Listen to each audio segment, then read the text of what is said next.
Graças e paz, meus irmãos. Amém.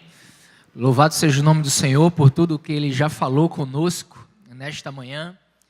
Tenho certeza que Ele continuará falando. Para aqueles que não me conhecem, eu sou o pastor Miguel Lima. Sou pastor ali da congregação, ali na Lagoa do Araçá, uma igreja filha dessa igreja aqui. E eu trago um abraço dos irmãos que estão ali naquela comunidade, lutando para a propagação do Evangelho. Eu louvo a Deus porque em 1 ano e meio de plantação ali, em 9 meses de culto, Deus tem feito grandes maravilhas no meio do seu povo. Já entendemos o agir de Deus ali claramente e Ele se faz presente dia após dia em tudo que envolve ali a Igreja Batista da Lagoa. Seus pequenos grupos, seu projeto, e os cultos, e o discipulado, e tudo que tem acontecido de fato. Ontem nós tivemos um momento histórico novamente, né? O pastor Arquimedes esteve lá, tivemos ali a nossa segunda profissão de fé.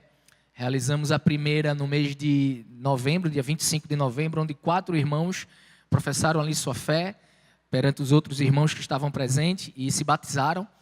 E ontem, novamente, dessa vez com 7 irmãos, hoje à noite, nós estaremos batizando mais 7 irmãos ali na congregação da Lagoa do Araçá.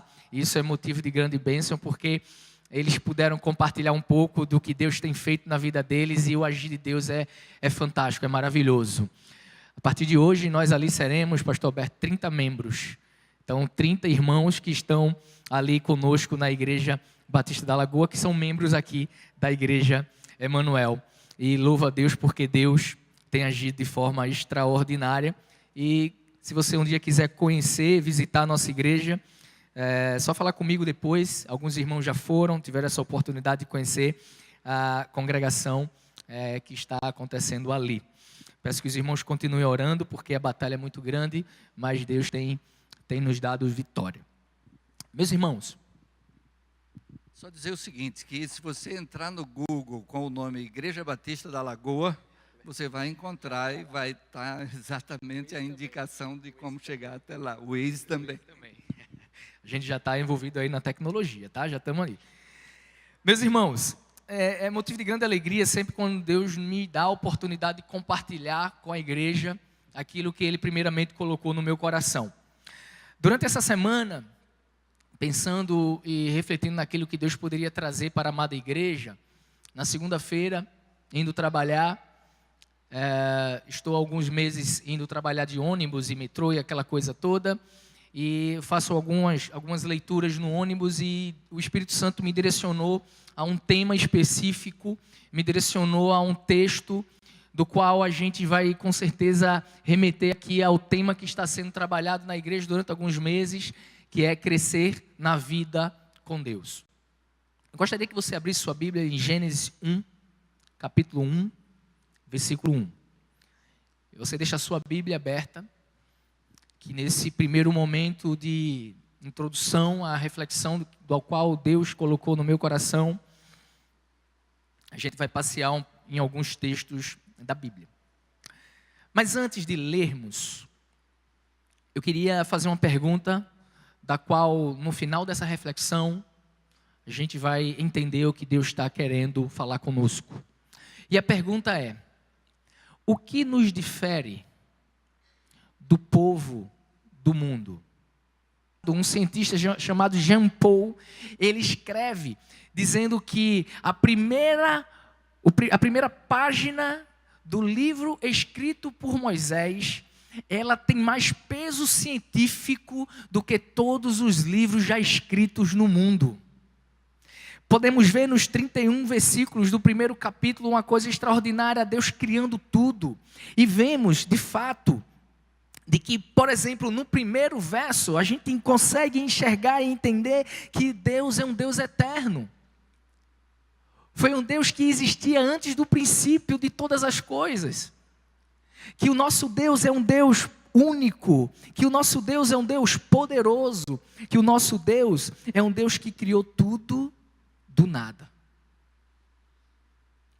Se a gente continuar lendo e lermos todo o capítulo 31, a gente vai se deparar, por exemplo, que Deus é um Deus onisciente, que Ele sabe todas as coisas e que Deus, meus irmãos, poderia ter criado tudo num único ato, porque Ele é poderoso, mas Ele trabalhou na sua criação. Ele trabalhou dia após dia na sua criação. Não é a reflexão que nós vamos ter hoje, mas só esse texto, só essa ideia de que Deus é um Deus que sabe todas as coisas, e Ele trabalhou dia após dia na sua criação, eu trago muitas vezes para a minha vida e para nossas vidas, porque muitas vezes estamos passando algumas situações, das quais Deus poderia, com uma única palavra, resolver, mas Ele prefere trabalhar dia após dia, porque muitas vezes resolver aquilo que tanto nos deixa angustiados, não vai nos trazer a lição que nós precisamos aprender, e aí Deus trabalha conosco dia após dia. Isso é uma coisa fantástica, porque Deus, depois de criar todas as coisas e finalizar ali o versículo 31 do capítulo 1, Ele fala que todas as coisas são boas. E o que Deus tem feito na tua vida e na vida dessa igreja, todas as coisas são boas. Mas por que é que eu trouxe esse texto? Que é um texto tão rico que aqui daria várias e várias reflexões, como introdução para a nossa reflexão. Porque a pessoa que escreveu que no princípio Deus criou os céus e a terra era alguém que conhecia de fato este Deus. Moisés, ele em um momento da sua vida, ele se deparou com Deus ali na sarça ardente, e ele foi escolhido para ser o libertador do povo, a pessoa que Deus iria usar para libertar o povo. Moisés era alguém inteligente, forte, preparado. Ele era alguém que tinha recebido a instrução do povo egípcio, que ali era o povo mais poderoso da época. Moisés temia a Deus. Ele conhecia Deus. Ele caminhava com Deus. Queria que você agora passasse um pouco e abrisse em Êxodo 33.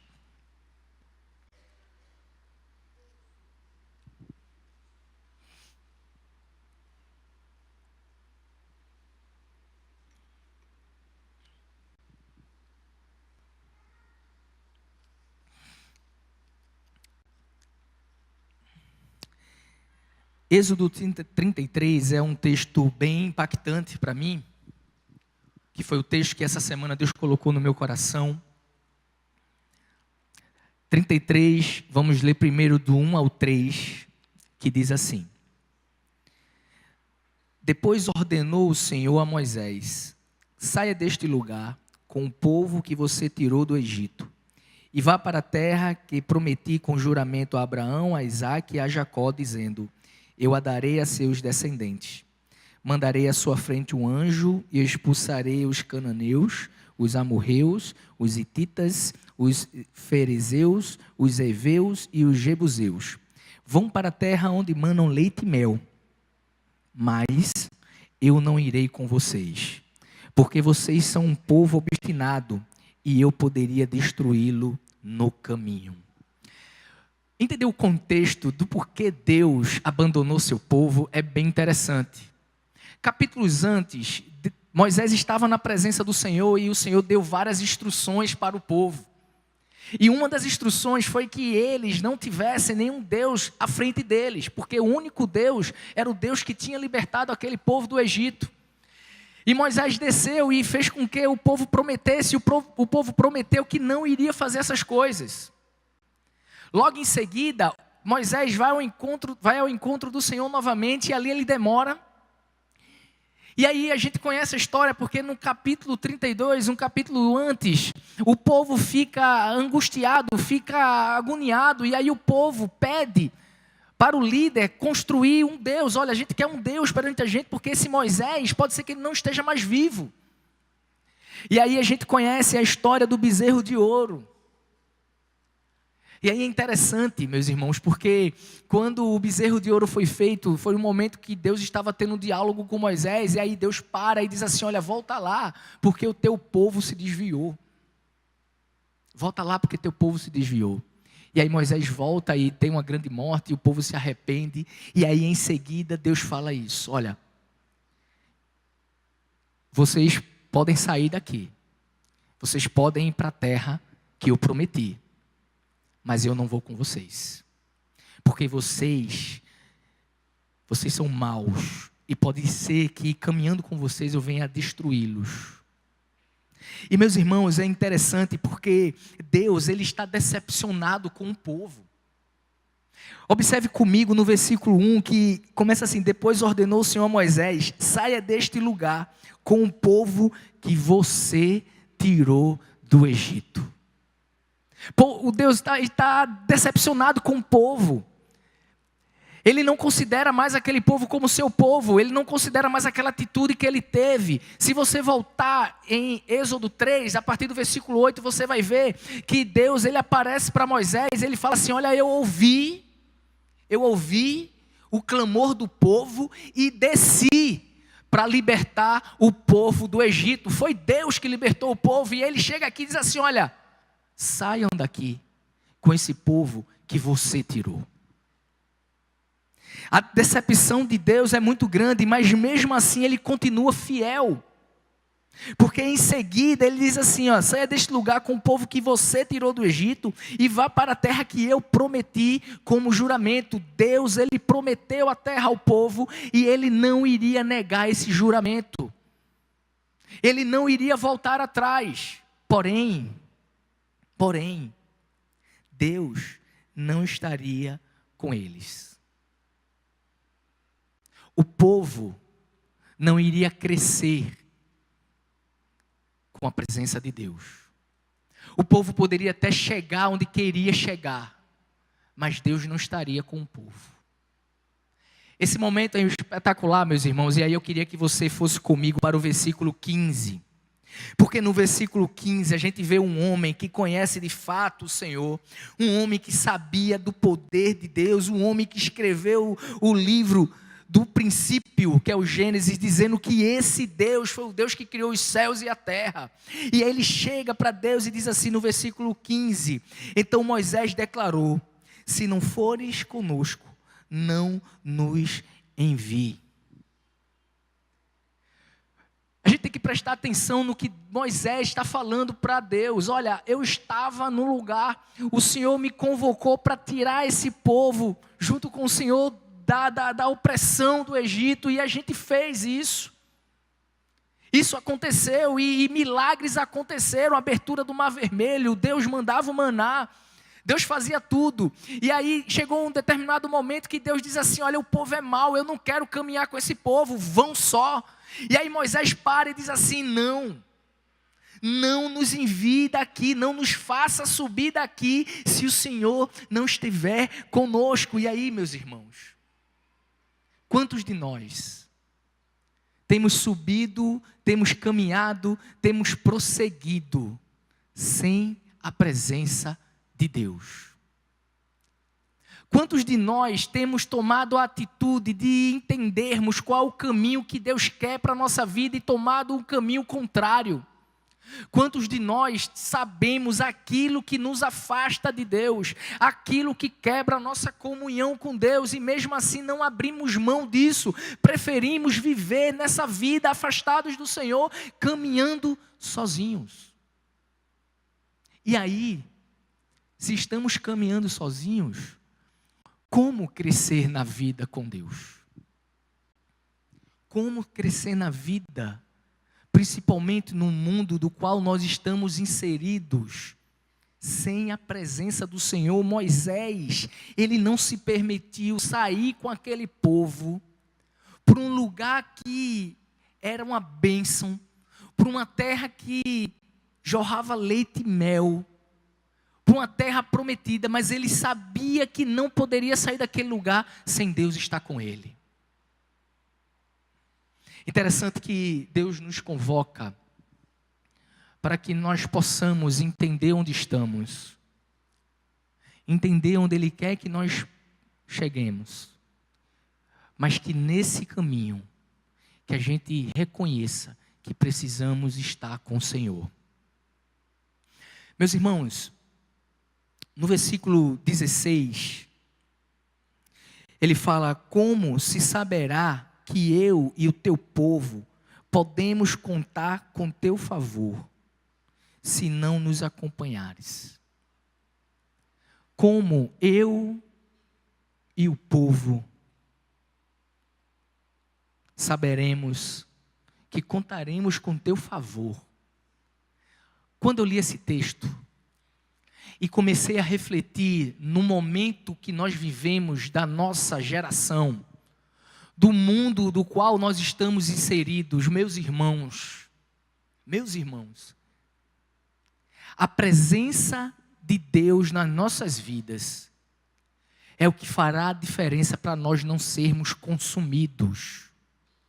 O mundo está violento, as pessoas, elas são egocêntricas, as coisas que acontecem nas nossas vidas de ruim, acontecem de um dia para o outro, muitas vezes nós não estamos preparados. E caminhar dia após dia, nesse mundo terrível que jaz do maligno, nós só conseguiremos vitória com o favor do Senhor. E como ter esse favor, se Deus não está conosco? Como caminhar com o Senhor e tentar, de qualquer forma, apagar aquilo que está no nosso coração, que nos afasta dele? Não tem como. Deus quer que nosso coração esteja limpo do pecado para ele poder caminhar conosco. E o povo, meus irmãos, naquele momento que tinha errado, que tinha pecado, que era um povo obstinado, um povo mau, no momento que Deus disse: vocês vão, mas eu não irei com vocês, foi um momento do qual Moisés disse: eu não quero ir, eu não sairei daqui, eu não tenho coragem de prosseguir, porque como saberemos que tua mão está sobre nós, se não tiveres conosco? No hebraico, esse caminhar com o povo que Moisés coloca, ele também é traduzido por um relacionamento face a face. Um relacionamento face a face é um relacionamento íntimo. Um relacionamento face a face é você estar em qualquer lugar e você está conversando com Deus. Um relacionamento face a face é você ter Ele como seu melhor amigo. Um relacionamento face a face é você se derramar nos momentos de dificuldades. É você glorificar o Senhor nos momentos da vitória. Um relacionamento face a face é você escutar um testemunho como nós ouvimos ontem, por exemplo, da irmã Edilma, que teve câncer na mama e foi um câncer maligno, e ela disse assim: independente do que aconteça comigo, eu sei que meu Deus vive e está do meu lado. Quantos de nós não passamos dificuldades e estamos a um passo da morte, e quando a gente olha para trás, qual foi a caminhada da nossa vida? Nós caminhamos ao lado do Senhor, ou caminhamos distante dEle? Deus nos dá a oportunidade de voltarmos e entendermos que Ele está e quer permanecer conosco. Mas aí, no final do versículo 16, volta aquela pergunta que eu fiz no começo: o que nos difere do povo do mundo? E Moisés continua: quem mais poderá distinguir a mim e a teu povo de todos os demais povos da terra? Moisés diz ao Senhor assim: olha, se o Senhor não caminhar conosco, que diferença nós teremos do mundo? Se o povo de Deus não caminhar com Deus, que diferença faz do povo do mundo? E muitas vezes nós não valorizamos o crescer na vida com Deus, porque nós não valorizamos e entendermos de estarmos diariamente caminhando passo a passo ao lado do Senhor. O mesmo Senhor que criou os céus e a terra. O mesmo Senhor que é onipresente, onipotente, onisciente. Meus irmãos, o caminhar de Moisés com o povo foi um caminhar em glória, glorificando o nome do Senhor. Como está a nossa vida? Como está o caminhar com Deus diariamente? Eu queria que você analisasse a sua vida, assim como eu fiz durante toda essa semana. E analisando minha vida, foi claro que em muitos momentos da minha história, eu caminhei sozinho. E quando eu passei a caminhar sozinho, eu vi que todo caminho que eu tomei era caminho de morte, se o Senhor não tivesse voltado a atuar na minha vida.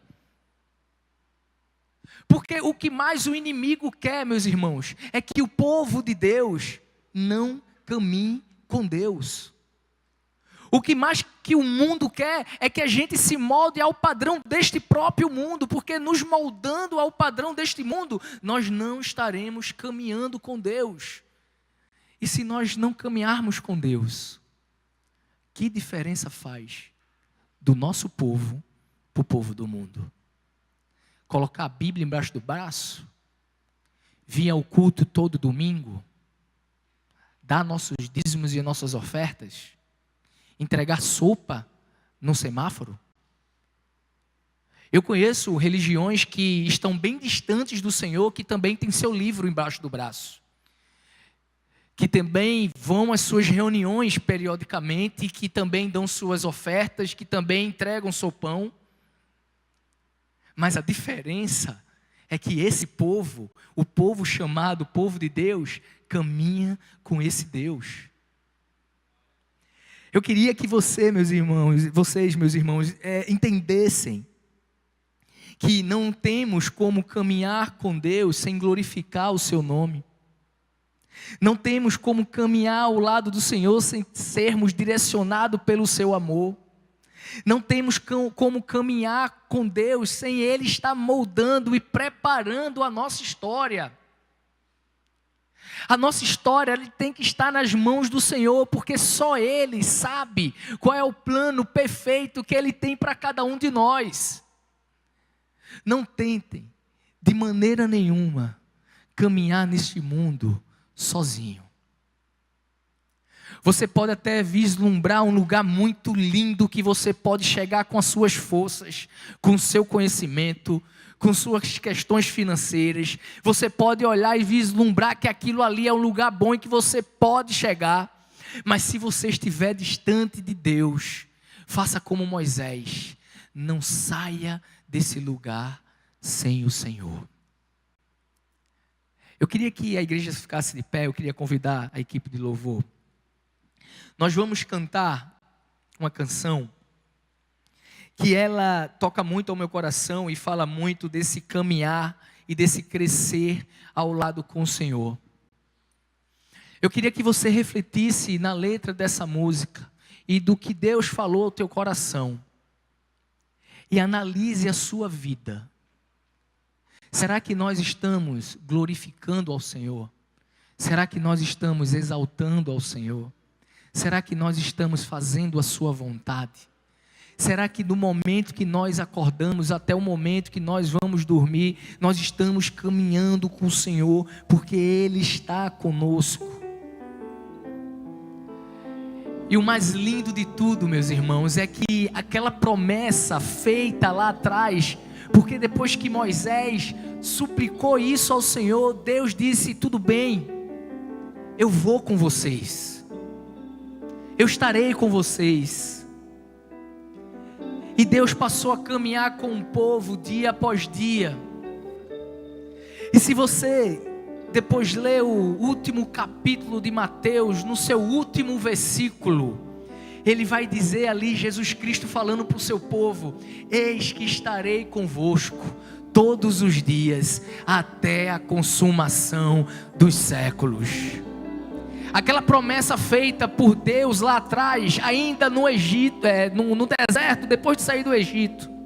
Jesus Cristo vem confirmar ela no Novo Testamento, e hoje o Espírito fala à igreja: eis que estarei convosco todos os dias, até a consumação dos séculos. Louvemos ao Senhor.